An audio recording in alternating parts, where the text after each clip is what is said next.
Hey everybody, this is Sapora from artisticministry.net, and I hope that this video finds everyone in a place of peace and safety and comfort. And I just felt moved to do this video because I felt inspired by something that I heard on, I was listening to a video by a woman, Renata. Her channel is actually called God is Our Protector, and she was talking about I guess someone had sent her a letter, and they had basically they had been sharing just their frustration and their pain around being alone in the world, not having friends, not having family. And I just, this is one of the ways that that our perpetrators, this is one of the ways that they can really, do us a lot of damage, because I think that on a certain level we are social creatures. We like talking and just communing and being with people. And when we find ourselves being shunned and isolated and blacklisted, especially in the way that it's done for us who are being targeted, who are being gang-stalked, where it's done in a very kind of like knife in the back, where they're coming up behind your friends when you're not around and they're saying things, or they're doing the gaslighting and they are setting you up in certain circumstances where you look really like crazy or really weird, or people just feel uncomfortable being around you all of a sudden, and you don't even know how to really explain it. Or you do have weaknesses. We all have weaknesses and flaws and faults. And so these are people who can, because they've stalked us and because they've learned about some of those weaknesses and flaws, and because they have all of the experiences that they've developed from other people that they've tormented and destroyed, they know how to use our flaws and foibles to work against us. And I can remember when I was dealing with a lot of childhood recovery, dealing with a lot of just like issues around just like my own, just like body images, and just not feeling, just being in a really, really vulnerable place, and how that was used against me, and legitimately so. I mean, because that's the thing that's really like crafty and insidious about this, or that can be insidious and crafty about it, is that it's not like they're always telling lies. I mean, they're finding some of these things that they're using against us are truths. They do find flaws with us. They do take our faults, but they take the fault, they mix in like a huge amount of exaggeration and drama and lies, okay, and then put it out there, to people who, the majority of whom are reactionary and don't really know how to step back and question something, and maybe wonder why they're being told this or why they're being told that. And because no one wants any problems, no one wants to rock the boat, they don't want to anyone getting upset with them, so they just go along with it, and never really question what's really going on. And so because we get put in those types of just isolated positions like that, it makes it even harder to find, to be comfortable with being alone. And so this woman had written this letter and was sharing her feelings around this. And so I just, I was listening to that, and it just, I don't know, it just hit some of my buttons, because that was something that I had, that I've dealt with, a long time ago. And, okay, if I did the video a while back. Well, it seems like a while back. It's probably only been about 2 weeks, but, or a week and a half. But I was talking about just my experiences. And the experiences that I was sharing with you, these were experiences of being targeted when I first became aware that it was happening. Okay? And so I was sharing you those events where I knew that I was being targeted, that I had, Left my boyfriend. I was living out of the country. He had made these threats. He had always been, putting that out there, about, the witchcraft and the Satanism, and don't trust these people and don't trust that people because they're like this and they're going to do you that way, and don't go to that store and blah, blah, blah. And so we started to have our own problems, and that was just one of the things that I was just really just made me uncomfortable. And he had made these threats. So when I left and came back to the U.S., I pretty much expected that was going to happen, and it was happening. And I knew it was connected to him because of just the different dreams that I had in the nightmares and such. But what I wasn't aware of was how people here in the United States who did not know him, who did not know me, how it was that they were able to just do that, and just immediately hop on board that bandwagon, and just how organized it was and how unrelentless it was. That was so those were the experiences that I was sharing with you. But, in looking back over my life, there's a part of me that can say, well, this is something that I have been dealing with, just off and on. I want to say throughout, the majority of my life, and I don't know that I would definitely say, well, that all of those incidents, the majority of my life, that was being targeted or being gang stalked. I don't know that I would say that, but I think that I think that probably maybe a more accurate assessment would be that some of the tactics that the perpetrators of this targeting, some of the tactics that they use, they incorporate them from just the negative part of being in a society where you shun people, where you blacklist people. And I think, the reasons vary. They're not all the same. And which brings me to another point, and that is that I was listening to another video by this same woman, and she was listing all the different reasons why someone could be, what she called as being in a program where you could be put on a list, to be put in this program, to be targeted.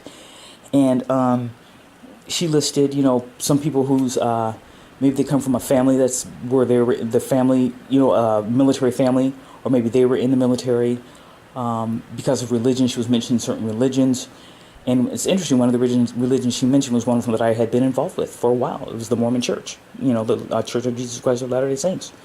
And she mentioned those people who were maybe because they were involved with Masons, they were involved with Eastern Stars. She mentioned being on, maybe getting put on a list because maybe you had some type of an encounter with an attorney. Some of these attorneys, depending on their connections and how vindictive they are, that could be a reason you could be on a list.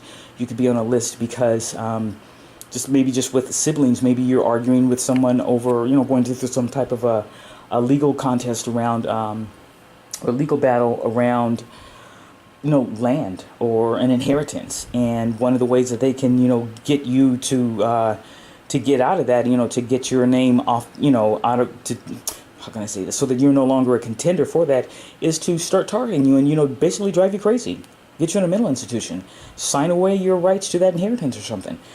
And she gave the example of a fellow who had, I guess this couple had bought land or bought property, and I think this one was one of them that I think was televised, where the family had asked them to not buy the land, but they went ahead and bought it anyway, and they retaliated by starting to target them, going by their house at all weird hours, honking their horns, and hang up phone calls and all kinds of weird stuff. But because he had money, because he had his own connections, he was able to get lawsuits against them. He was able to get, draw attention to it through the media and such.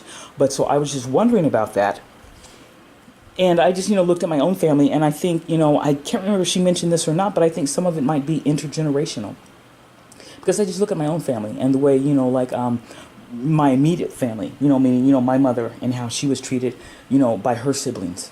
And just this idea that we were kind of like the black sheep of the family. We weren't, we were the family, we were the, my mom was the sister who, the youngest sister who, she didn't have a car. So we were always calling them, asking them for rides.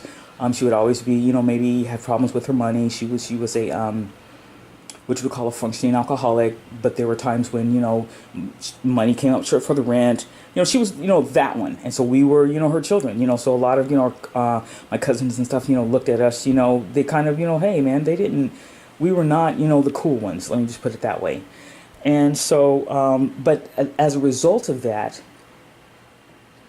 there were times in my life, as a young child, where I didn't have friends, and there were people where I didn't really want to hang out with anybody. Where me, and I can remember one of my brothers, my middle brother, we really just, hey, we preferred, hanging out by ourselves. And I can remember, doing that. And so for me, now, as an adult, having people, blacklist me, having people, shun me, and basically, turn their back on me, it wasn't as painful and devastating as it could have been. And I think on just the different scriptures and such that I've read, those apocalyptic scriptures prophesying, what is to come, and how I can't remember which book it is. I want to say perhaps Ezekiel, where the Most High says that He will make man as rare as fine gold, as rare as the gold of Ophir. Meaning, this land is going to be so devastated. The killing and the mass destruction is going to be so intense that there's going to hardly be any people left. And so you might, a survivor in a situation like that might run across another human being every 5 days. Every 500 miles. And that, if we think it's hard now to not be around people, what do you think it's going to be like then? And who is the type of individual who would be better equipped to deal with that? The targeted individual, the T.I. And that's just, someone could, argue with me about that, and that's fine. But that's just something that I was just thinking about as I was listening to her read this letter that this woman that she had left her, about being alone. And I'm not saying this because it's not easy. It really isn't. Especially because it can be frustrating when you don't have any way to address what's happening. Because an example that I thought of was, I've mentioned, having my computer hacked and such. I mean, there's been times when I've been, wanting to, I've been on different YouTube channels, and maybe there's been a, a live stream, the chat that's going on, and having, somehow someone's able to get into my account or do something and start messing with it, and all of a sudden I get booted out of the chat. And I haven't done anything. I've maybe made a comment or two, but all of a sudden I'm being threatened to be booted out, and then I'm booted out, and I hadn't done anything. And what's up with that, And so it is frustrating. And if you're someone who really wants friends, well, then yeah, that's going to be really hard. It's not going to. You're not going to be able to deal with that or handle that as well as, as someone else. And yet, one of the other things that I've noticed is that because of what I've been through, I have a stronger sense of self, because I don't have anyone to do things for me. I don't have anyone to speak for me. I don't have anyone who's going to really, quote unquote, have my back. Somebody says, I'm with you 10 toes down. Oh, well, that's nice. I have plenty of people who say things like that, but, my experience is such that I wouldn't trust them. I mean, my trust in humanity, I trust people as far as I trust as far as I can roll you up and bowl you. And how far is that? Truly, think about that. How far is it? How could I? No, that's how much trust I have in people. But I do have a sense of health, a sense of self. And one of the things that I learned, in doing my just childhood recovery, is, how did my therapist say it one time? You cannot give an honest and sincere yes until you can give an honest and sincere no. And so that, speaks to that point of many of us where we don't want to rock the boat. We don't want anyone to be mad at us. So we say yes when we really, truly want to say no. And then because we all of a sudden find ourselves in a situation that we can't get out of, then we get upset and we get angry and we find ourselves being resentful at someone. And it all would have been resolved really easily if we had simply been able to say no. And I'm thinking of, just sometimes benign examples, like if someone asks you if you have a car, and they ask you if they can, have a ride, to the next town over. And if you had been able to say, no, sweetie, I really can't. I'm really not feeling like it, or whatever. I don't have any money for the gas, or I just don't want to do it. To be able to just say no, that would have solved the problem. But because we don't want to be inhospitable, because, some of us come from cultures where, and I mean cultures meaning, like just like our family culture, where you can't say no, where if you say no, all of a sudden, there's a repercussion, a negative repercussion. And so we say yes, so we end up giving someone a ride to the town over. We're steaming and stewing the whole time, and, gritting our teeth, and they're sensing that and going, God, what's wrong with this person, And, maybe we've lost a friend, or there's tension in that friendship. And it wouldn't have happened if we had just been able to say no, not in a hateful way, not in an abusive way, but just simply being able to say no. And, but see, that's something that I learned how to do, was to say no, to let my no mean no and my yes mean yes. And that comes as a result of just being on my own, and not having anyone to really depend on, and people's feelings and what they think and all of that. It all kind of changes, and so I guess maybe what I'm trying to say is that maybe from this experience we can, search through all of the muck and find some of the diamonds, and maybe one of the diamonds is finding that sense of self, getting a strong sense of self. Maybe another diamond is learning how to be independent, because, now for me, hey, I would rather be alone, okay, than be friends with someone and hang out with someone who I know doesn't have my best interest at heart, and that there's the possibility that they're setting me up, that what I think is going to be just a casual, let's hook up and go to, Starbucks and hang out and talk and, get some coffee or whatever. For all I know, they've got 3 or 4 people that they've already set up, positioned, so that when I get there, they can do some of their stage stuff and have something happen. And I'm sitting up here being a victim of something and don't even know why, okay? And, I know I can say something like that to most of my subscribers, and you're not going to go, well, geez, you sound like that just sounds really paranoid.